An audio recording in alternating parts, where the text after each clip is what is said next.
Hello students. We're going to continue doing some work with our coordinate grid. We've worked on slope of a line, finding the rise over the run, whether a slope is a positive, from left to right soaring, or a negative, left to right sliding down. We've learned to count the little blocks, the rise over the run. Run is horizontal, the rise is vertical. We've also learned to find slope of a line using our formula. And the formula is with the 2 points that we have.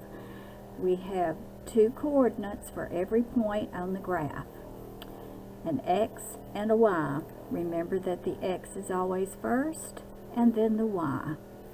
Our formula, with our 2 points, we take the second y, subtract the first y, over the second x, subtract the first x.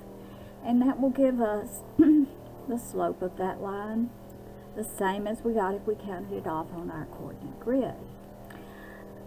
We have also looked at the Pythagorean theorem, and I'm going to go back over that with you very quickly before we move on to anything else. Okay, I believe all of you have this practice sheet. We have 2 points. We have -3, -2. Walk over -3 on your x, ride down to -2 on the y. The second point, walk over 2 and ride up 3.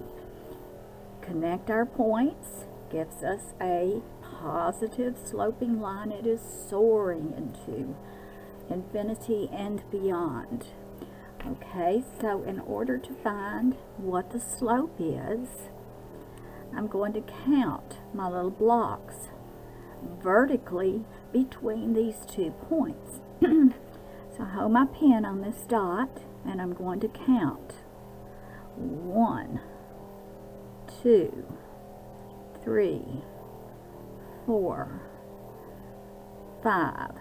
So I go 5 until I'm up there even with that other point. So I have a rise of 5. Now let's count our run between these 2 points horizontally. Hold my pen right here on this point and count the blocks. 1, 2, 3, 4, 5. So I have a rise of 5 and a run of 5. Slope of 5 over 5. I go up 5 over 5. To keep this line going, I would go up 5 over 5, up 5 over 5. It would just keep going and going and going. Okay, let's say we need to know the distance between these 2 points.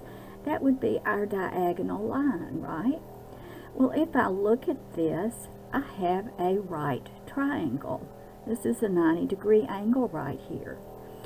Pythagorean theorem tells us that if I know the length of any 2 sides on a right triangle, I can find the length of the third side. The 2 sides that make up the right angle are called legs. We have a leg A and we have a leg B. Doesn't matter which one is leg A or which one is leg B. They just make up the right angle. The longest side, our diagonal, the one that is across from our right angle, is called the hypotenuse. It's the hippopotamus side. It's the longest side. Hippopotamus side or hypotenuse side is labeled C. Okay, so to find our Pythagorean theorem, we are going to use our formula. And we already know that leg A is 5, right? Because we've counted that off. And we know that leg B is 5 because we counted that off. That's our slope. So we can tell from the slope of a line that our numerator up here, our rise, is going to be one of the legs, and the run, our denominator, is going to be the other leg. Okay, so we can fill in our formula. A squared plus b squared equals c squared. So we can put 5 squared plus 5 squared, because this is each of our legs, our rise over our run. That's going to tell us, going to help us to find the distance between those 2 points. 5 squared. That doesn't mean 5 times 2, it means 5 times itself, right? So, on our calculator, we can put it in to keep from making a mistake. We can enter 5 and hit this x squared key right here next to the 7. And it will do the work for us. So we'll be sure not to make an error. 25. 5 times 5 is 25.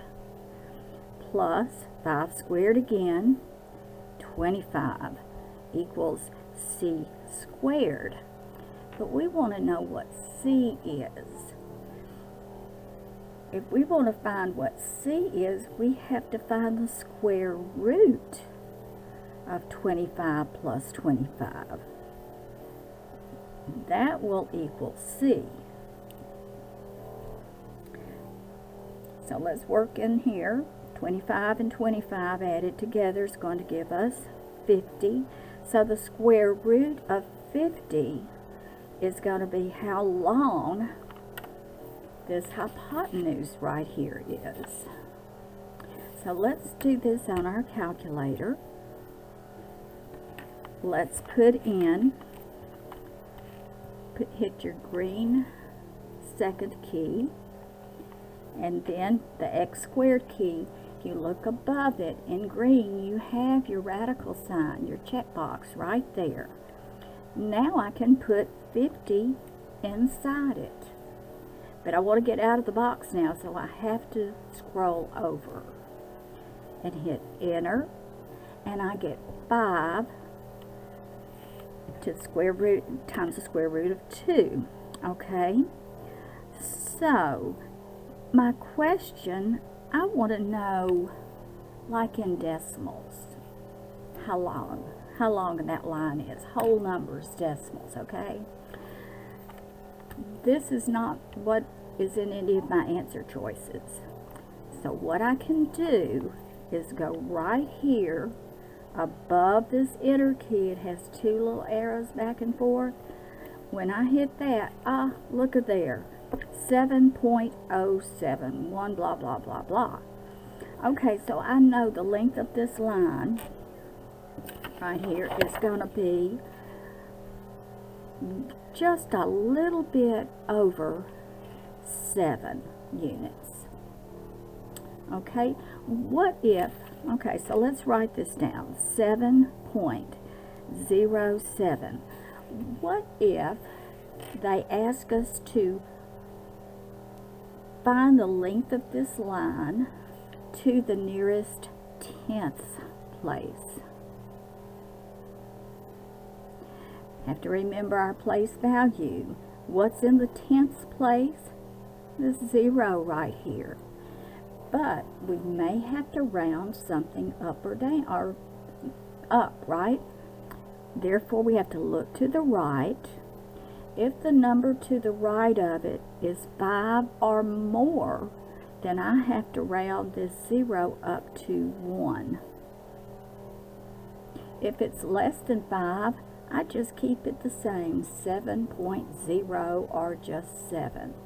But since this is larger than 5, 5 or more,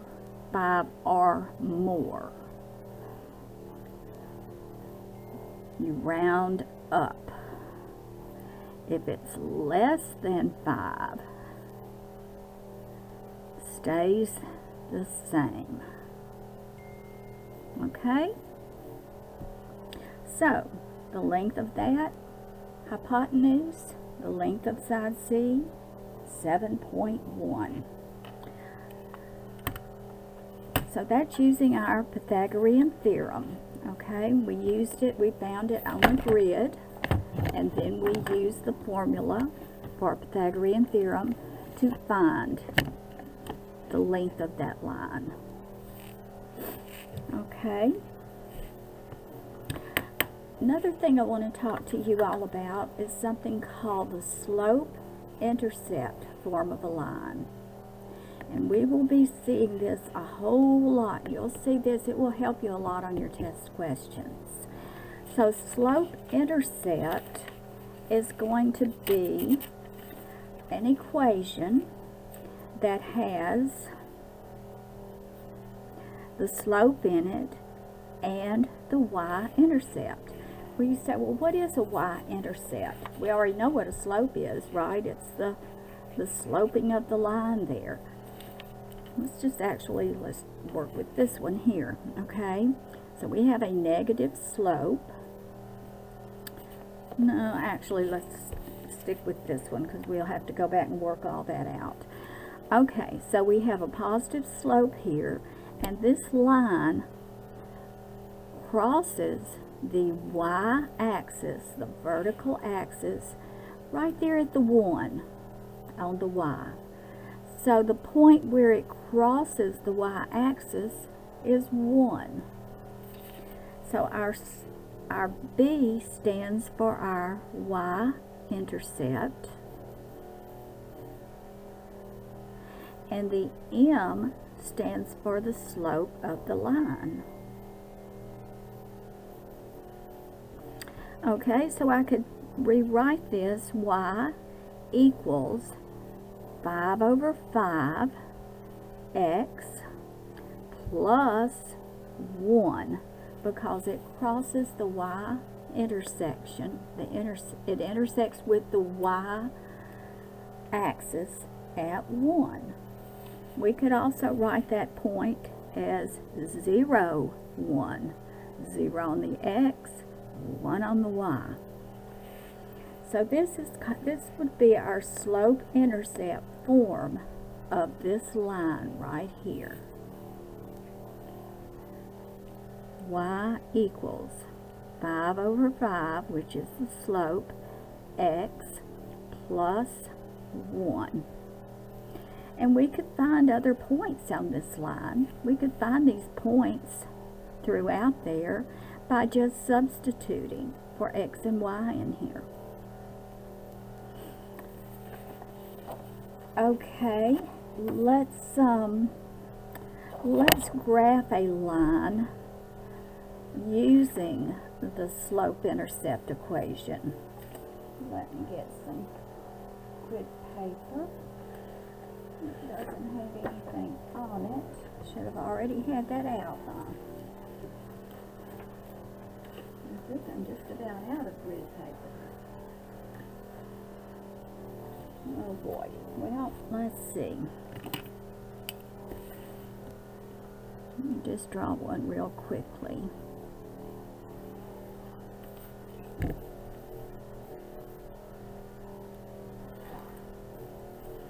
Okay, so here's my x-axis, here is my y-axis. Here's my point of origin, 0, 0. And then I have 1, 2, 3, 4, 5, 6, 7, 8, 9. And 1, 2, 3, 4, 5, 6, 7, 8, 9. Let's just go ahead and do 10 there. So these are positive, positive. My negatives would go this way.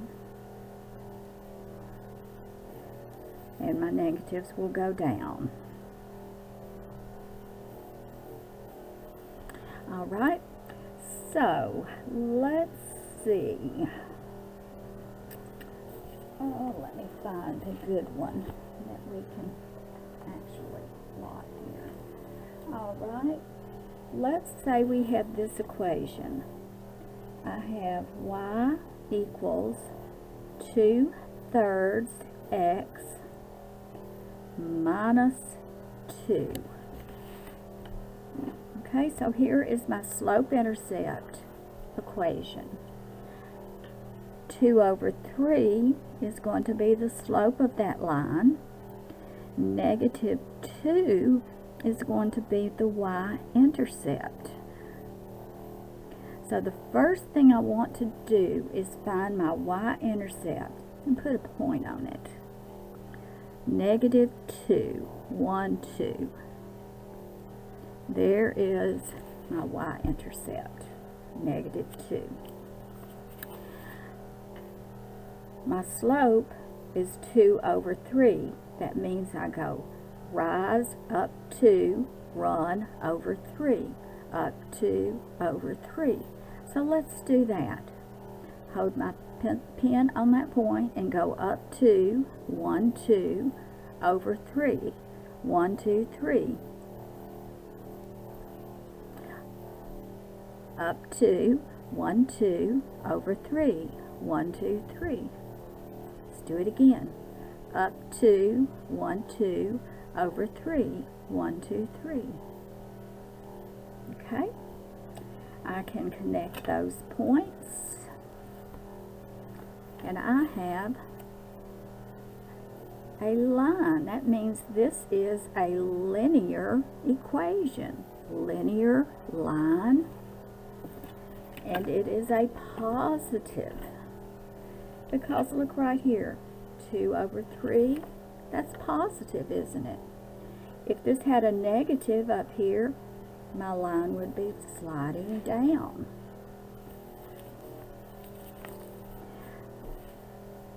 Right here, it crosses the x-axis. What would that be called? How about x-intercept? So I have a y-intercept of 0 on the x, negative 2 on the y, x first and then the y, and I have a x-intercept of 2 on the x, 0 on the y. How about that? We may get questions about something like that, but we can look at the grid. This is so fun because you can actually see what all these numbers and all these equations and the unknowns actually mean. They mean something concrete, something real. Okay.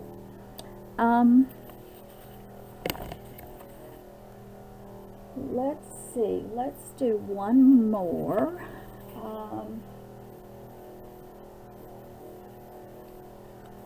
Okay, say I have this one.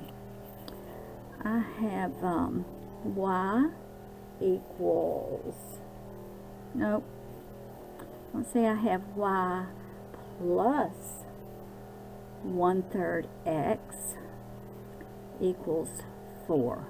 Oh, that is not in slope-intercept form. It has to look like this with the equal sign after the y. Can we fix that? Yes, we can. Okay. Y equals, what would I have to do to get rid of this negative, positive 1/3 x and to get it to the other side? Subtract 1/3 x here and subtract 1/3 x here, because anything you do on one side of the equal sign, you have to do the same thing on the other side.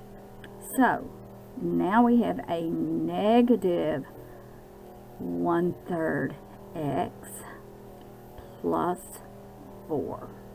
Now this is slope-intercept, form of a line. Intercept. I can't spell. Okay, so let's plot this linear equation. What is our y-intercept? First thing you want to do is a positive 4. So I'm going to go on my grid, 1, 2, 3, 4, and put myself a dot on that. Okay, because that's where this line crosses this y-axis. Now I can see that this is going to be a negative sloping line because I have a negative right there in front of that. So, -1 is my rise, down 1, and my run is 3. Down 1 over 3. Down 1. I didn't go over 3, did I? I went over 2. Down 1 over 3. 1, 2, 3. Down 1 over 3. 1, 2, 3. Ah, we're crossing that line. Down 1 over 3. 1, 2, 3. Down 1 over 3. 1, 2, 3. Down 1 over 3. 1, 2, 3. Okay, so here is our sloping, negative sloping line, and our crosses the y-axis. Our y-intercept here is 0, 4. What is our x-intercept? Ooh, I'm not sure. Let's count it. 1, 2, 3, 4, 5, 6, 7, 8, 9, 10, 11, 12. 12 on the x, 0 on the y. So that's 2 points that are on this line. They could fill right in here for the x, 0. The y would be 4. Over here, x would be 12. Y would be 0. It all works out. These are so fun, and it's so fun to see them when you work them out on your grid.